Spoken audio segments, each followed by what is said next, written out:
అన్న ఇప్పుడే జెట్లీ ఇచ్చిన చూసిన 90 మేము రాడే సినిమా అని చెప్పుకోవచ్చు అన్న. అసలు ఈ ఒకటే ఫ్లైట్‌లా స్టోరీ ఏందంటే సింపుల్‌గా భయ్యా ఒకటి బ్యాంక్ అంటే అందరు నమ్మి ప్రజలు బ్యాంక్ ఇన్వెస్ట్‌మెంట్ చేస్తారు.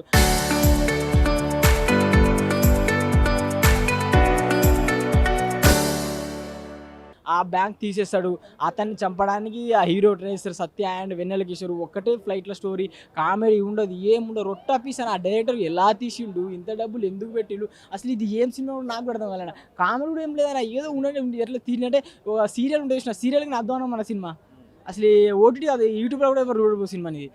ఇంత 90 ఎంఎం రాడు సినిమా. అండ్ నేను కోరుకునేదంటే సత్యం గారు అండ్ వెన్నెల కిషోర్ అన్న మీరు ఒక మంచి కమెడియన్‌గా పేరుందన్న. ఆ పేరు పోగొట్టుకోండి. ఇలాంటి సినిమా, ఇలాంటి కంటెంట్ తీసి ఎందుకంటే చూస్తే కూడా సరే డబ్బులు పెట్టిన దానికి కూడా న్యాయం జరగాలి కదా! అసలు ఆ స్టోరీ ఏందో, ఆ సినిమా ఎటు పోతాందో, ఆ ఫ్లైట్ ఏందో, ఆ క్రాసింగ్ ఏందో ఏమేమో తీసిల్లు సినిమాని మాత్రం. ఇజ్జత్ తీసి పడేసిల్లు అసలు.